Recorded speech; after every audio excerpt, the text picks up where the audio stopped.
कल जो पैराग्राफ हुआ था अंत में, उसको पढ़ के आगे बढ़ेंगे, जिसमें कहा बीवी जी ने अपनी क्षुद्र इच्छा को महान के चरणों में समर्पित कर भक्त सदैव उसकी इच्छा को स्वीकार करता है, सदैव प्रतीक्षातुर रहता है प्रभु आज्ञा के लिए। क्षुद्र इच्छा महान की इच्छा में सम्मिश्रित हो महान हो जाती है। मीरा कहती है ना, जित बैठाए तित ही बैठूं। साधारण जल गंगा से मिलकर गंगा जल हो गया। गंगा में रिक्त किया हुआ पात्र पुनः भरने पर गंगा जल से ही परिपूर्ण होगा। साधारण जल पात्र गंगा जल का पात्र बन वंदनीय हुआ। और यही भाव लिया गया था कि जब भक्त पूरी तरह से अपने प्राण प्रिय की सेवा के भाव में लगा रहता है और वो प्रतीक्षा करता रहता है कि मेरी तो अब कोई इच्छा है नहीं, तुम बताओ प्रभु, तुम्हारी क्या इच्छा है, तुम्हारी क्या आज्ञा है। तो वो अपनी जितनी भी क्षुद्र इच्छाएं हैं उनको प्रभु के चरणों में समर्पित कर देता है। किंतु फिर भी कभी कभी कुछ इच्छा आती भी है मन में, उसे भी पुनः पुनः प्रभु के चरणों में समर्पित कर और उस इच्छा को स्वीकार कर लेता है, भले ही उसकी इच्छा पूर्ति हो या न हो। वो प्रतीक्षा करता है प्रभु की क्या आज्ञा है। तो यदि क्षुद्र इच्छा उस महान की इच्छा में मिल जाती है तो वो भी महान ही हो जाती है। छोटी छोटी इच्छाएं होती हैं भक्त की, किंतु जब वो महान से जुड़ जाता है तो उसकी इच्छा भी महान हो जाती है। पहले भक्त सिर्फ अपने बारे में, मैं और मेरा के बारे में सोचता था, अपने परिवार के बारे में, संसार के बारे में, किंतु अब वो प्राणी मात्र के बारे में सोचता है। तो उसकी जो क्षुद्र इच्छा है, वो क्षुद्र इच्छा प्रभु की इच्छा से मिल जाती है, तो अपने आप ही उसके भीतर महानता का भाव आने लगता है और उसकी इच्छाओं का रूपांतरण हो जाता है। अब उसके मन में छोटी छोटी इच्छाएं नहीं उठती हैं। यदि उठती भी हैं तो वो प्रभु की इच्छा में ही उनको समाहित कर देता है। और यही चाहता है प्रभु, तुम्हारी जो आज्ञा, तुम जैसा कहो मैं वही करने को तैयार हूं।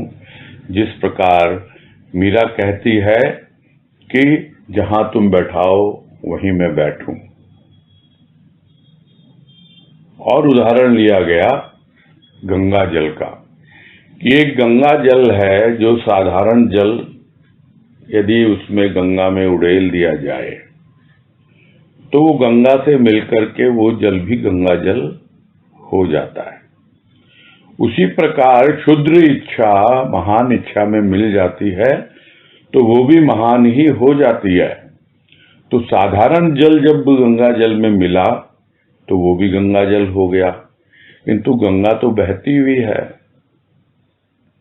अब तो पात्र रिक्त हो गया, खाली हो गया। तो जब पुनः वो पात्र गंगा से भरा जाता है, यानी उस महान की इच्छा से भरा जाता है, तब वो पूरी तरह है उसी की इच्छा होती है, महान की ही इच्छा होती है। इसलिए भक्त बिल्कुल निश्चिंत होकर उस गंगा जल का आचमन करता है और अपने आप को धन्य समझता है कि मेरा पात्र भी गंगा जल का पात्र बना।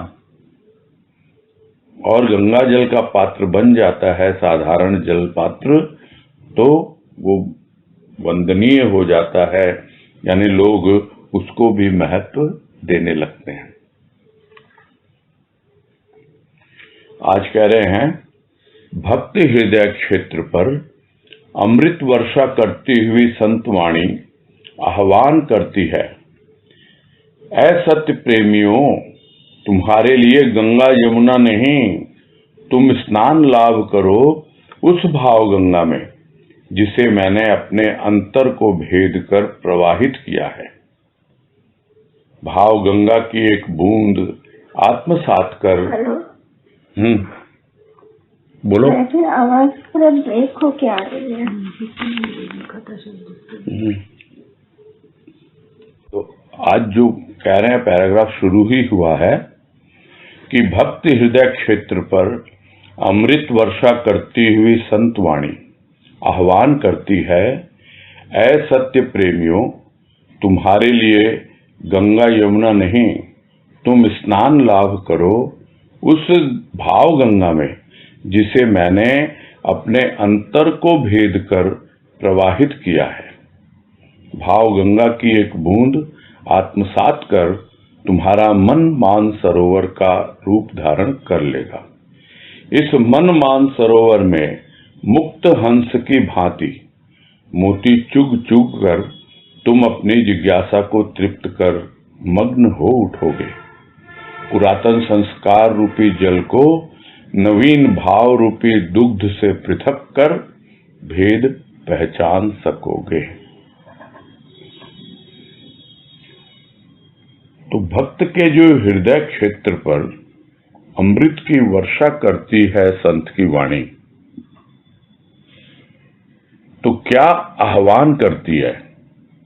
आह्वान करती है यानी सबको पुकारती है, सबको बुलाती है कि भाई देखो, मैं तो तुम्हारे हृदय पर अमृत वर्षा कर रहा हूं।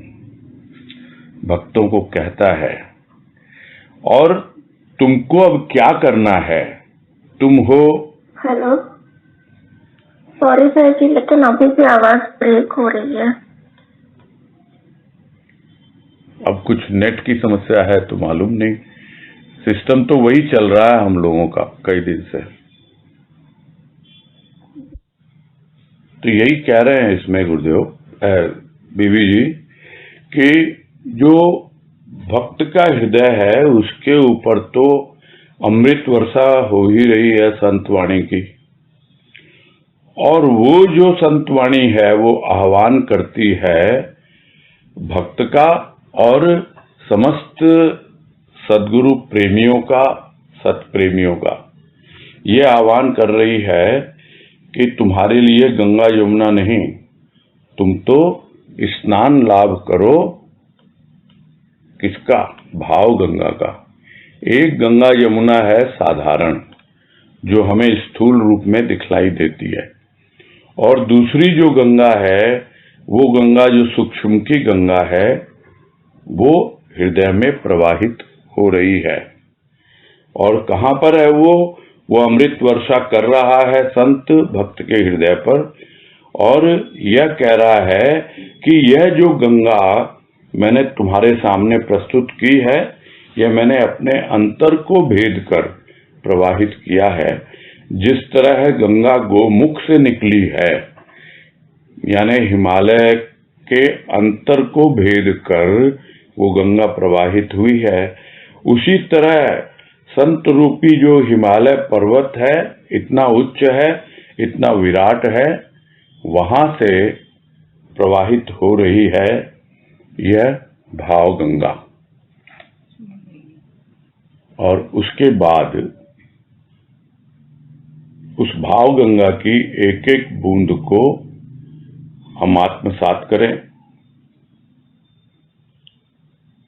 और अपने मन को मान सरोवर का रूप बनाएं। तो ये आह्वान है संत की वाणी, जो हमें कह रही है कि भाव गंगा की एक बूंद भी अगर तुम्हारे अंतर की गहराई में पहुंच गई तो तुम्हारा मन जो है मान सरोवर की तरह बन जाएगा। यानी अपना एक अलग तुम्हारा भाव का सरोवर बन जाएगा, एक अलग स्थान बन जाएगा। और इस मन रूपी मान सरोवर में अब तुमको क्या करना है? तुम एक उन्मुक्त हंस की तरह मोती चुगो। कौन से मोती चुगो? जो जो तुम्हारी जिज्ञासाएं हैं समस्त जिज्ञासाएं दूर करेगा वो भाव रूपी मानसरोवर, जिसके अंदर मोती चुगता है हंसा। यह जो हंसा कौन है? ये हमारी मुक्ति का भाव है। हम बंधे हुए हैं, एक बंधन है धन दौलत का, एक बंधन है दुख सुख का। तो भक्त को दो प्रकार के बंधन है शुरू में, जिसे कहते हैं कि आर्त है वो, यानी दुखी हो जाता है तो भगवान को याद करता है बंधन में बंध कर, और या फिर अर्थ के लिए उसमें बंधा हुआ है तो आर्त है या अर्थार्थी है। किंतु जब वो जिज्ञासु होने लगता है तब उसके बंधन का रूप बदलता है। अब वो बंधा हुआ है अपनी जिज्ञासाओं में। तो वो जो जिज्ञासाएं हैं, एक एक जिज्ञासा जो है वो एक एक भाव के मोती आते हैं मानसरोवर में, और जब मन हंसा बन जाता है, चुगने लगता है एक एक मोती, और उसकी एक एक जिज्ञासा शांत होती चली जाती है, तृप्त होता चला जाता है उसका अंतःकरण, और वो मगन हो उठता है। तो यह अनुभव कर रहे हैं बीवी जी कि सद्गुरु आह्वान कर रहे हैं हम सब सत्य प्रेमियों का, हम सब प्रभु प्रेमियों का, कि भाई संत ने तुम्हारे लिए गंगा यमुना नहीं, तुम्हारे लिए तो भाव की गंगा बहाई है, और वो भाव की गंगा संत के अंतःकरण को भेद कर बाहर निकली है। और उसकी एक एक बूंद जो है जब मन में पहुंचती है तो मन मानसरोवर का रूप धारण कर लेता है, और उस मानसरोवर में भक्त जो है मुक्त हंस की भांति एक एक मोती चुग कर अपनी जिज्ञासाओं को शांत करता है, तृप्त होता है, मगन होता है। और हंस का दूसरा काम क्या है? नीर क्षीर दोनों को अलग करना, यानी इतना विवेक तुम में आ जाएगा जिसे कहा जाता है नीर क्षीर विवेकी, यानी पुराने संस्कार रूपी जल वो तो अलग हो जाएंगे, और जो नवीन भाव रूपी दूध है यानी क्षीर है वो अलग हो जाएगा। तो जब हमारा मन हंस की भांति एक ओर मोती चुग के अपनी जिज्ञासा शांत करता है, और दूसरी ओर हमारी जो मान्यताएं, हमारे जो पुरातन संस्कार हैं जिनसे हम हमेशा बंधे रहते हैं, वो सब दूर होते चले जाते हैं, वो बंधन कटते चले जाते हैं जब हम नीर क्षीर विवेकी हो जाते हैं। नीर यानी जल, जल अलग हो गया। वो जल क्या है? संस्कार हैं हमारे। और क्षीर क्या है? दूध क्या है? वो है भाव रूप। तो भाव रूपी दूध जो है वो तुम निकाल लोगे, उसमें से दोनों का भेद पहचान लोगे कि किस प्रकार मैं अब तक पुराने संस्कार की बेड़ियों में बंधा हुआ था, और किस प्रकार अब मेरा विवेक जाग गया तो मैं निर्क्षीर विवेकी हो गया, और अब मेरे मन हंसा को दूध का दूध, पानी का पानी करना आ गया। आगे कह रहे हैं, इस आह्वान को सुनकर जिसने भाव भागीरथी की शीतलता का अनुभव किया, वह भाव अमृत के क्षीर सागर में स्थित अमृतत्व में स्थिर हो जाता है। वही कृपा पात्र अपने अंतर प्रदीप को प्रज्वलित पाता है, जिसने गुरुवाणी की रश्मि के लिए अपना द्वार खोल दिया है। जिस भक्त की काया में राम का आगमन हो गया, उसका रोम रोम प्रज्वलित हो दीपावली का प्रकाश प्रसरण कर प्राप्त करता है आनंद पथ का दीप। निष्कंप दीप शिखा बनने का सौभाग्य, अहो भाग्य। तो जो संत आह्वान करता है, संत की वाणी आह्वान करती है, तो संत का आह्वान कहाँ सुनाई पड़ता है? उसकी वाणी के द्वारा सुनाई पड़ता है। और उसकी वाणी क्या कहती है? जो पहले बताया अभी कि तुम्हें गंगा यमुना में नहीं, भाव गंगा में स्नान करना है, जो मेरे अंतःकरण से प्रवाहित हो रही है।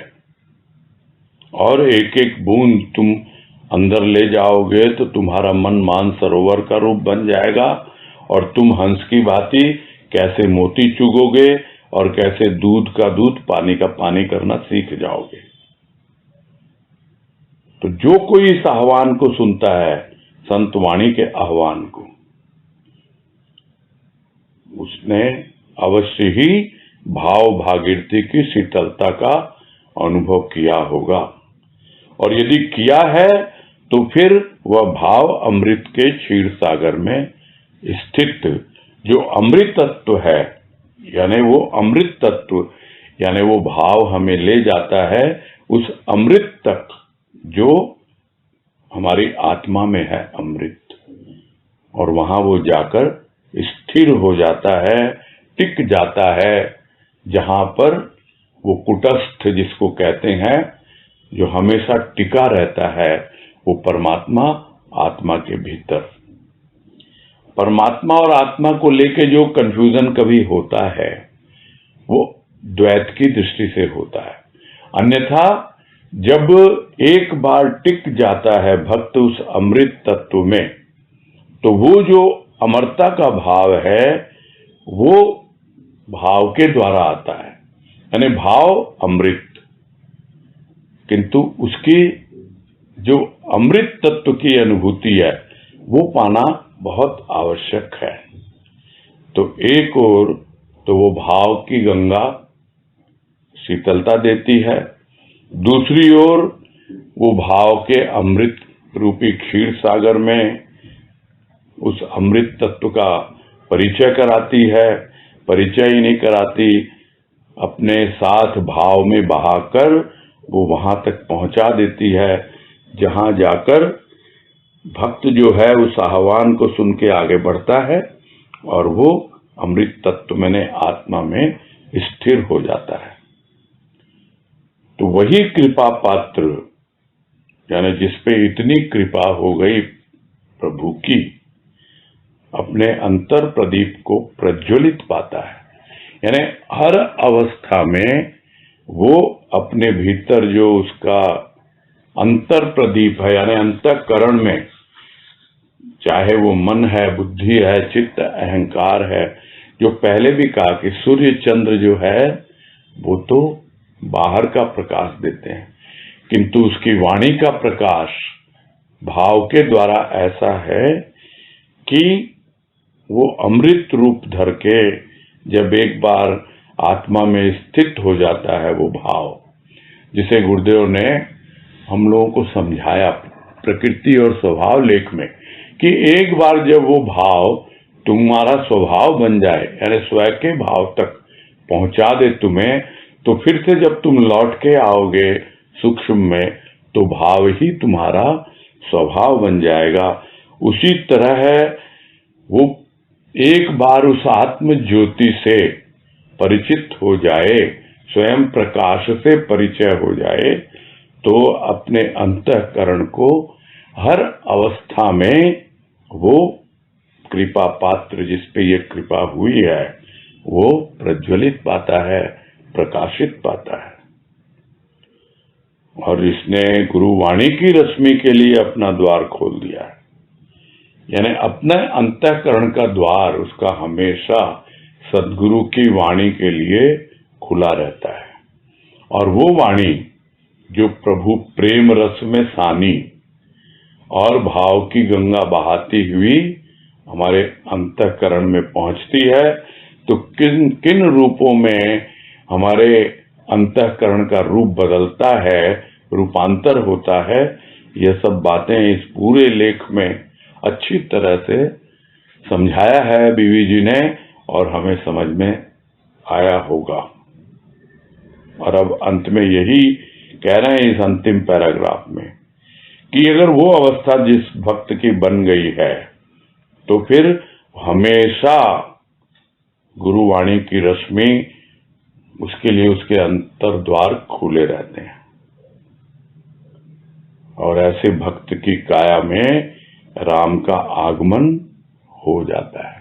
तो जिस भक्त की काया में राम का आगमन हो गया, यानी दीपावली के दिन राम आए अयोध्या में, तो भक्त की काया जो है वो अयोध्या बन जाती है और उसमें राम का आगमन हो जाता है।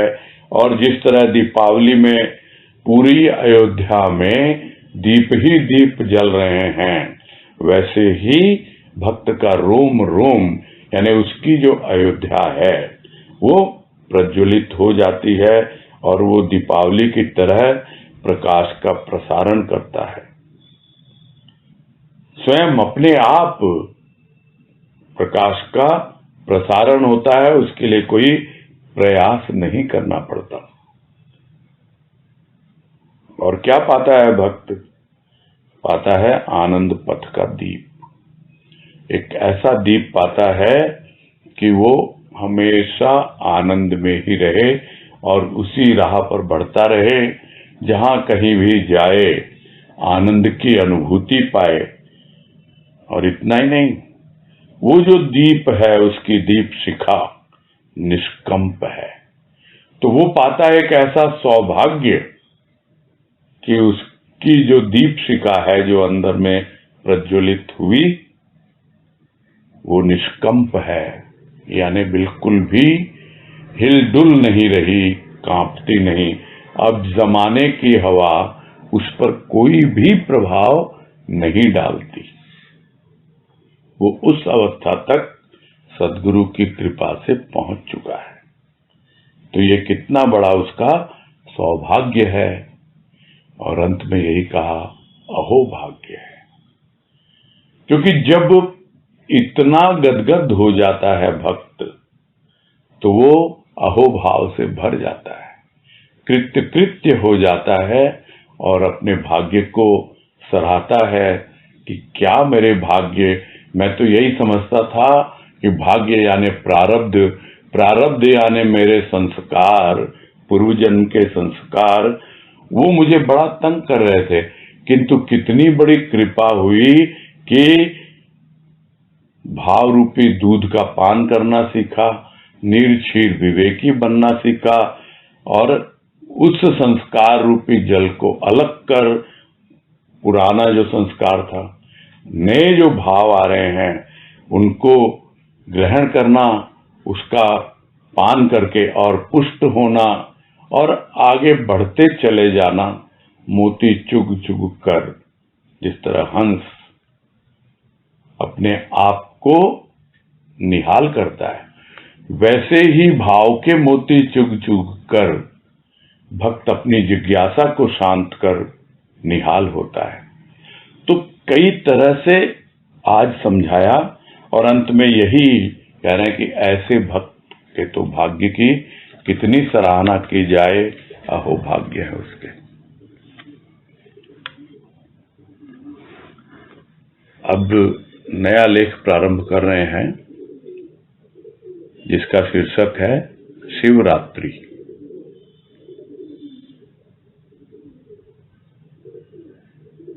तो इसके टाइटल से ही समझ में आ रहा है कि शिवरात्रि के दिन बीवी जी ने कुछ भाव की ऐसी अनुभूति की है जिसका वर्णन इस लेख में उन्होंने किया होगा।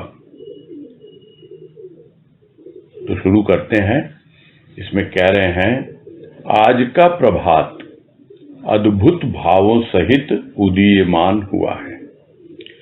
आज विभिन्न रूपों में प्रभु की झांकी हो रही है। भावतिरेक हृदय को अभिव्यक्ति के लिए अस्थिर कर रहा है, किंतु शब्द कहां जो भावों को चित्रित कर सकें। यानी शिवरात्रि का सुबह है और प्रभात में कुछ ऐसे अद्भुत भाव हैं और उसके साथ ही सूर्योदय हुआ है, उदीयमान हुआ है, वो प्रभात प्रकट हुआ है। और प्रभु की झांकी जो है विभिन्न रूपों में दिखलाई पड़ रही है। और भाव का इतना अतिरेक हो रहा है हृदय में, अतिरेक यानी संभाले नहीं संभल रहे, बिल्कुल एक्सट्रीम में जा रहे हैं, उछल मचा रहे हैं, उछाले मार रहे हैं भाव। तो वो अस्थिर कर रहे हैं हृदय को, यानी हलचल मचा रहे हैं हृदय में कि भाई कुछ व्यक्त करो, तुम कुछ अभिव्यक्त करो। इतना भाव तुम्हारे भीतर उमड़ रहा है,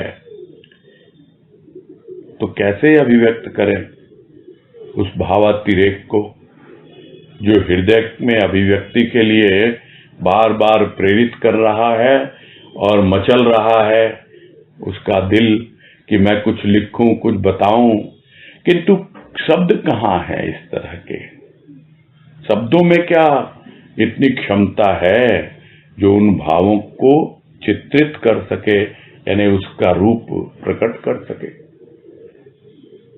तो ये वाणी हम लोग कई बार करते हैं गुरुदेव की कि शब्द भावातीत हैं और भाव शब्दातीत,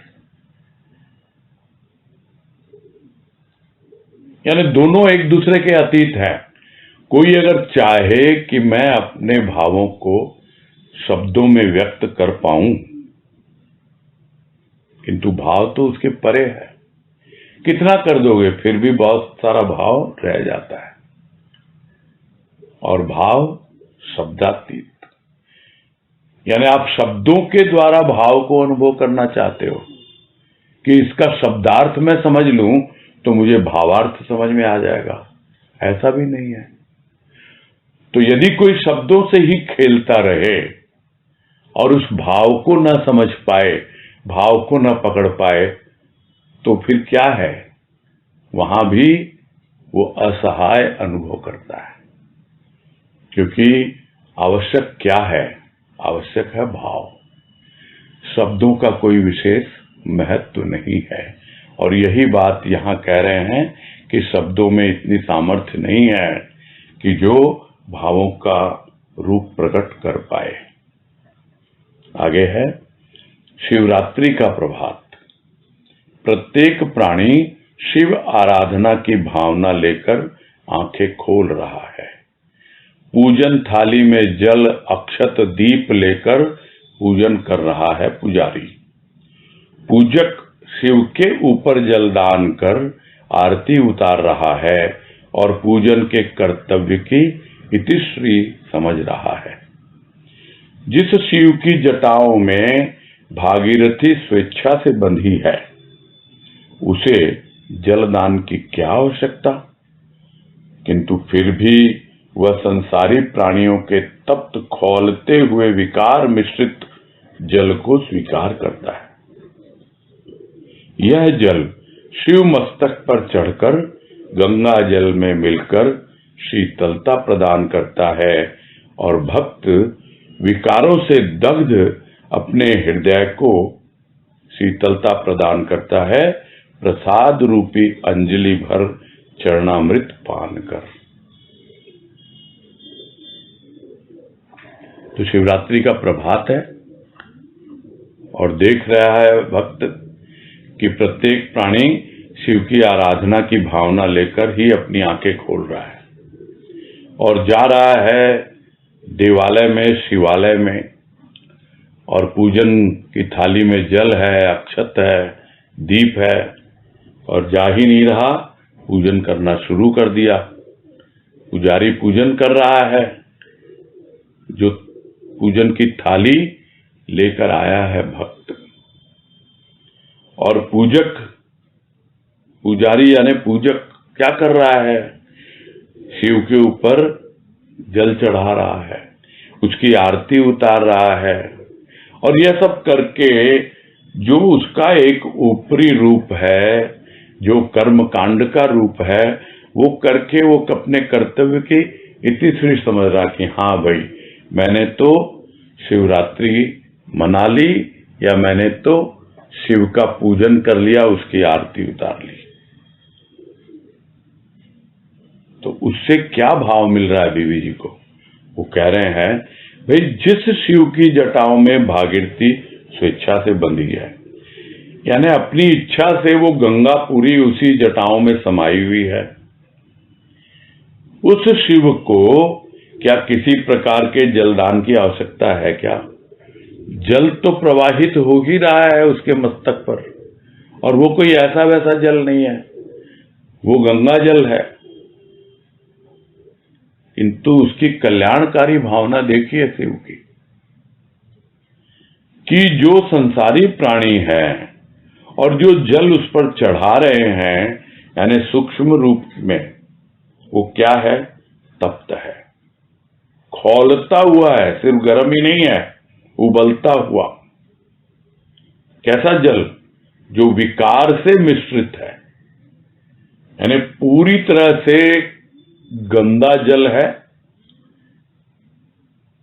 जो गंगा जल में मिश्रित हो रहा है। और सिर्फ गंदा ही नहीं है, उबलता हुआ है, यानी कितनी उसमें गर्मी भरी हुई है, खौल रहा है वो। उस जल को भी वो शिव स्वीकार कर रहा है। और इतना ही नहीं, वो स्वीकार करके शीतलता देता है भक्तों को। और भक्त क्या अनुभव करता है कि वही जल शिव मस्तक पर चढ़कर गंगा जल में मिश्रित हो गया, और अब मैं जो उसको अपने अंजलि के रूप में, प्रसाद के रूप में वो जो चरणामृत पान कर रहा हूं, तो मेरे हृदय में कितनी शीतलता का अनुभव हो रहा है, क्योंकि उसका हृदय तो विकारों से दग्ध है, जल रहा है विकारों से। और ऐसे में जब वो जल शिव के मस्तक पर चढ़कर फिर से वापस लौट के आता है और वो उसे चरणामृत समझ के उसका पान करता है, तो अपने भीतर, अपने हृदय में जलते हुए विकारों को इतना शीतलता प्राप्त करता हुआ अनुभव करता है कि भीतर की जितनी भी उसकी गर्मी है वो ठंडी पड़ जाती है। ये वाक्य थोड़ा लंबा है, किंतु बड़े आसानी से इसका भाव समझ में आ जाता है कि वो जो गंगा जल है उसमें मिल जाता है वो जल जो भक्त ने चढ़ाया, और वो जब भक्त उसको अंजलि के रूप में स्वीकार करता है, चरणामृत के रूप में अंजलि में स्वीकार करता है, तब अपने आप उसके विकार शीतल हो जाते हैं, उसके दिल को ठंडक पहुंचती है। तो एक है ऊपरी कर्म कांड की पूजा, और एक है भक्त हृदय की भावना, भाव से पूजा। कार्य वही हो रहा है, किंतु जिसका ध्यान ऊपर ही ऊपर रहेगा वो ऊपरी देखेगा, जिसका ध्यान ऊपर ही ऊपर रहेगा वो शब्दों में घूमता रहेगा, किंतु जिसका ध्यान भीतर की ओर जाएगा, उसका भाव ग्रहण करेगा, चाहे वो ऊपरी कुछ कर्म हो रहा है उसमें क्या भाव छिपा है, और या फिर जो कहा जा रहा है, लिखा जा रहा है, जो अभिव्यक्त हो रहा है, उसमें क्या भाव छिपा हुआ है।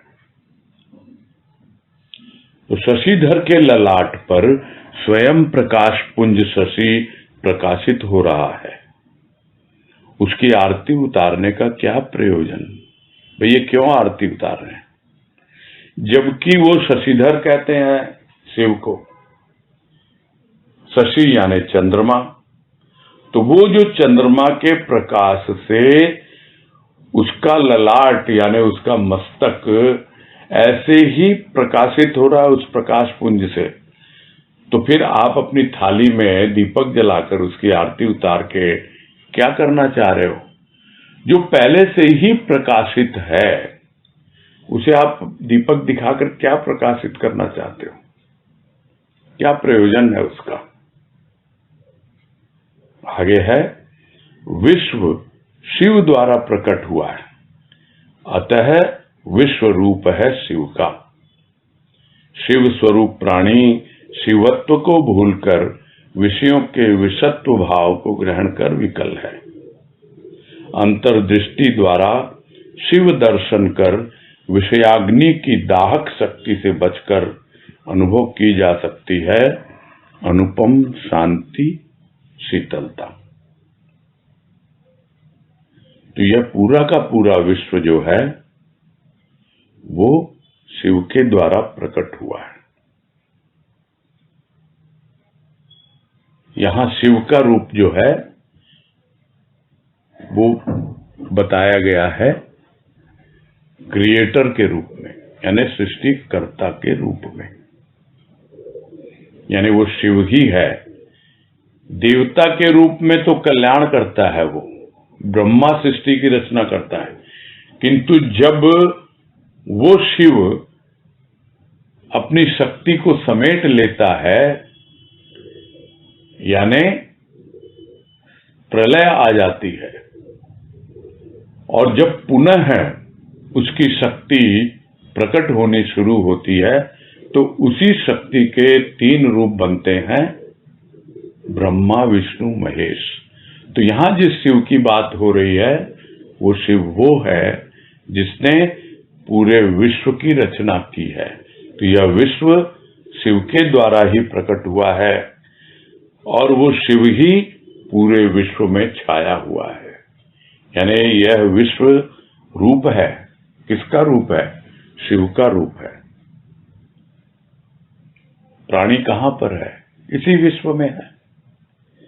तो प्राणी भी शिव स्वरूप है, किंतु वो भूल बैठा है अपने शिव स्वरूप को, वो भूल बैठा है अपने शिव तत्व को।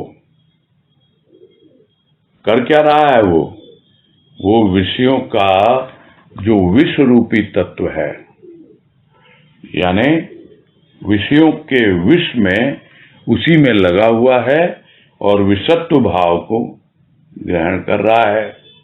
समझ ही नहीं पा रहा कि उसकी व्याकुलता का क्या कारण है, किंतु समझने वाला समझ लेता है, और जब वो समझ लेता है तो खुद तो सुधर ही जाता है, दूसरों को भी सुधारने का प्रयास करता है।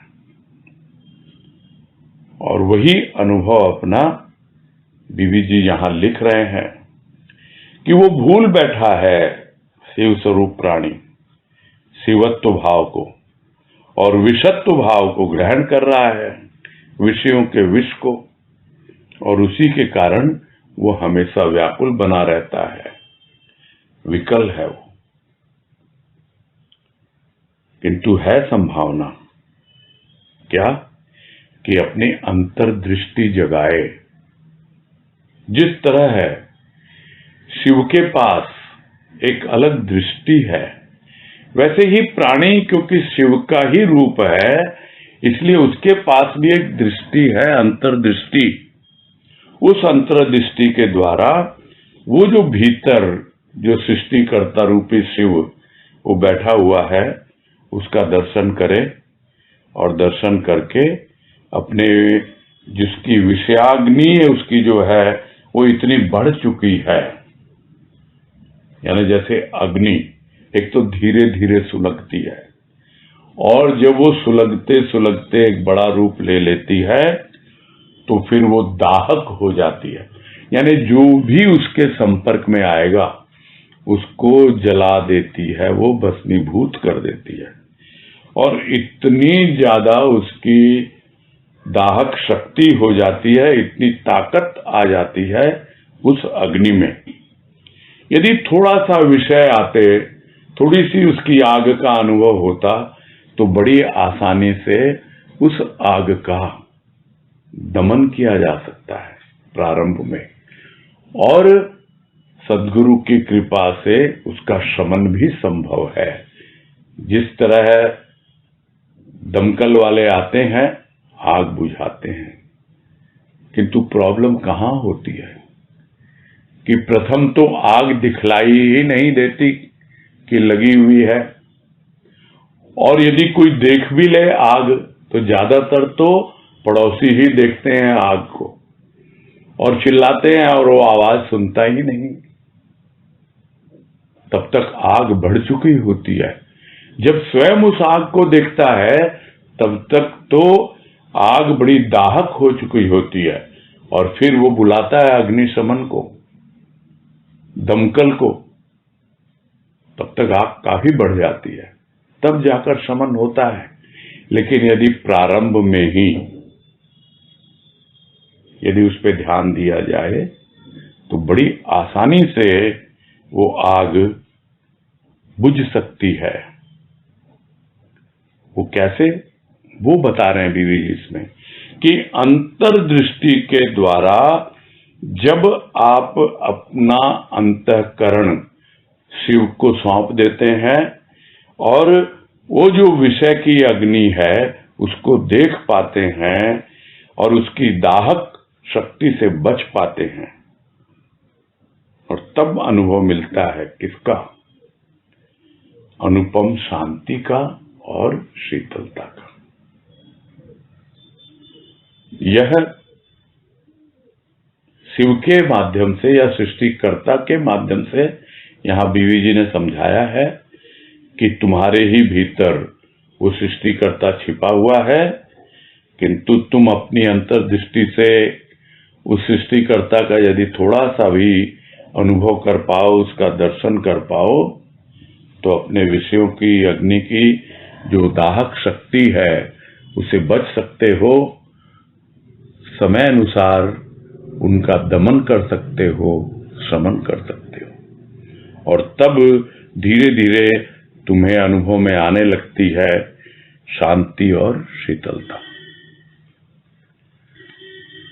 आगे है, संपूर्ण विश्व की विभूति अर्थात ऐश्वर्य को रमा रखा है विभूति अर्थात भस्म बनाकर विभूति धरने। सबसे ऊंचा कैलाश का शिखर उसका आसन है। त्रय ताप को त्रिशूल रूप में अपने हाथों में पकड़ रखा है। विषय विकारों को बाघांबर बनाकर बांध रखा है। तटी प्रदेश में महाशिव आज अनोखा रूप लिए मेरे सामने खड़ा मुझे दर्शन द्वारा आदेश दे रहा है, विस्मृत स्वदेश को पुनः स्मरण करने का, प्रभु प्रदत्त आदेश के पालन का, जिस आदेश को जिस देश को भूलकर परदेश में उसकी बात कोई सुनना नहीं चाहता। कृपालु भोला शंकर स्वदेश की ओर इंगित कर स्मृति दिलाता है आदेश की।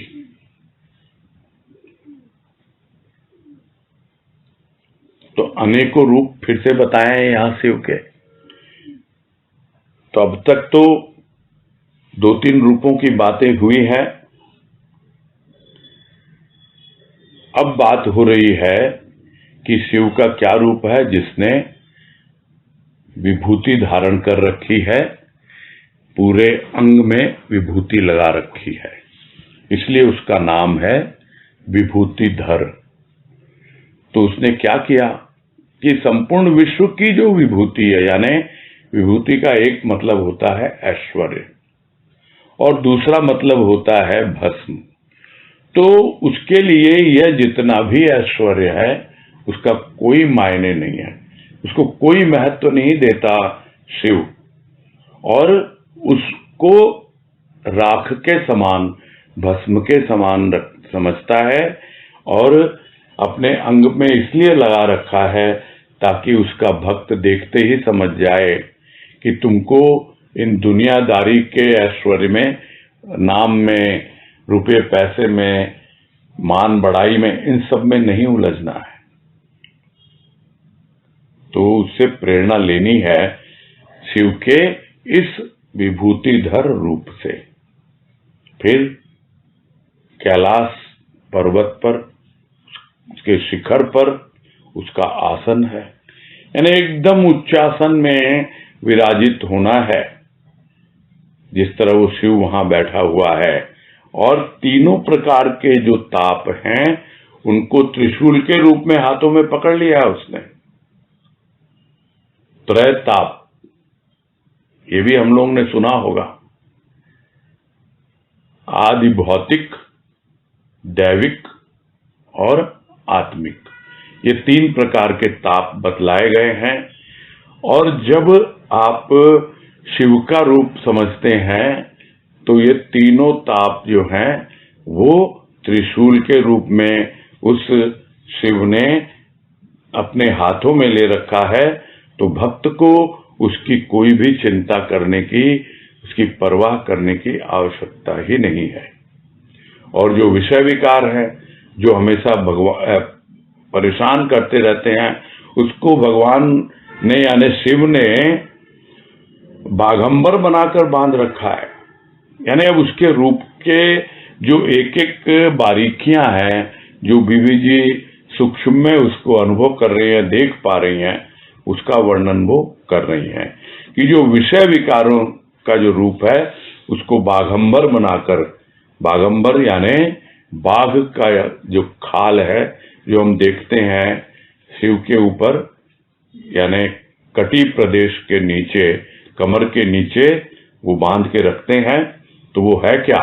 वो विषय विकारों का बाघंबर है। यानी जितने विषय और विकार हैं उनको लपेट लिया है उस अंग वस्त्र में। और उसके बाद क्या रूप है उस महाशिव का? मतलब मुझे तो सामने खड़ा होके ऐसा दर्शन करा रहा है और दर्शन के द्वारा मुझे यह आदेश दे रहा है। हर कोई बोलता है प्रभु जी हम तो आपकी आज्ञा के अभिलाषी हैं, जो पहले भी कहा, अभिलाषी नहीं, हम तो आज्ञानुवर्ती हैं, आप आदेश दीजिए। तो वो क्या आदेश दे रहा है कि भाई जिस स्वदेश को तू भूल चुका है उसे फिर से याद कर। और जब यह प्रभु के द्वारा प्रदत्त आदेश को कोई सुनता है तो फिर वो उस आदेश का पालन करना शुरू कर देता है, क्योंकि अब तक उस आदेश को वो भूल चुका था, उस देश को भूल चुका था जहां से वो आया है। और ये जो परदेश है यहां का, वहां पर कोई भी उस प्रभु की बातें सुनना नहीं चाहता, उसका आदेश सुनना नहीं चाहता। तो प्रभु प्रदत्त जो आदेश है उसके पालन करने के लिए जिस आदेश को, जिस देश को भूलकर परदेश में, उसकी बात कोई नहीं सुनना चाहता उस महाशिव की। किंतु वो कृपालु है, बोला शंकर। वो स्वदेश की ओर इंगित करता है, और इंगित ही नहीं करता, याद दिलाता है कि भाई देख, ये है तेरा देश, ये है मेरा संदेश, ये है मेरा आदेश। तो इसीलिए तो प्राणी उस शिव को अनुभव कर नहीं पाता। वो जो पूर्ण सतगुरु, जो महाशिव है, वो क्या हमें आदेश दे रहा है, क्या संदेश दे रहा है, जब तक हम इसको नहीं समझ पाते तब तक हम भूले रहेंगे और इस परदेश में ही खोए रहेंगे। जरा हम पुनः याद करें बार बार कि तुम भूल चुके हो स्वदेश को। स्वयं का देश है वो तुम्हारा, तुम्हारा अपना आपा है वो, वहां लौट चलो तुम। और जब याद करेगा, बोलने को बोल रहा है कि भाई आपका क्या आदेश, बोला आदेश क्या, संदेश की बात करो। क्योंकि गुरुदेव को ये मिठाई बड़ी पसंद थी, संदेश। और वो हमेशा यही कहते थे, आप लोग आदेश आदेश बोलते हो, नहीं मैं तो संदेश देता हूं। संदेश प्रसाद के रूप में वितरण कर रहे हैं एक मिठाई को, फिर संदेश दे रहे हैं कि भाई तुम भूल चुके हो अपने स्वदेश को, उस स्वदेश को याद करो, वापस लौटो, ये तुम्हारी यात्रा है, अभी तुम भटक गए हो, भूल गए हो, मैं तुम्हें ले चलता हूं, मैं तुम्हारा साथी बनकर, तुम्हारा सारथी बनकर, महारथी बनकर हमेशा तुम्हारे साथ रहता हूं। बस आज यही पूरा करते हैं, काफी समय लग गया इसमें, जूम के वजह से, इंटरनेट की प्रॉब्लम में। पता नहीं कितना अब आप लोगों को सुनाई दिया है, नहीं दिया है। खैर, थोड़ा रिकॉर्डिंग से मन बहला लीजिएगा, और तो क्या है। पूरा करते हैं फिर अब। अभी भी हैंड रेस का है क्या समय? चलो बोलो तनुश्री।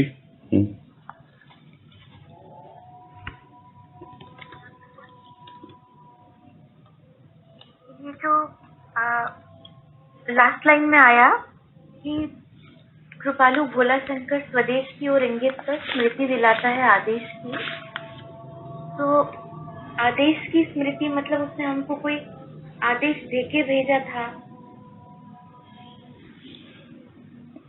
वो तो बार बार आदेश देता है और हम उसकी ओर ध्यान नहीं देते हैं। यहाँ भाव ये है कि तुम आदेश का पालन करो, जिस आदेश को तुम भूल बैठे हो परदेश में आकर। तो वो कृपालु भोला शंकर उसकी स्मृति दिलाता है और स्वदेश की ओर इंगित करता है कि यही तुमको आदेश दे रहे हैं कि भाई तुम स्वदेश की ओर लौट चलो। तो वो स्मृति कैसे जागेगी? स्वदेश की, वो स्वदेश की स्मृति कैसे जाग सकती है? स्मृति तो वही जगाता है, और कौन जगाएगा? जगाने वाला ही जगाता है। अपने आप तो किसी की जागृति नहीं आई आज तक। जी।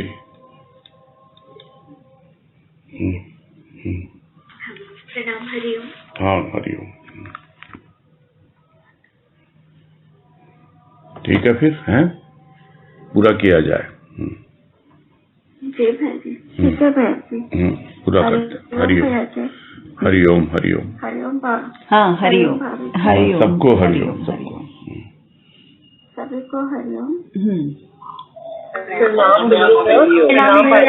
हाँ, हरिओम हरिओम हरिओम हरिओम, सबको हरिओम।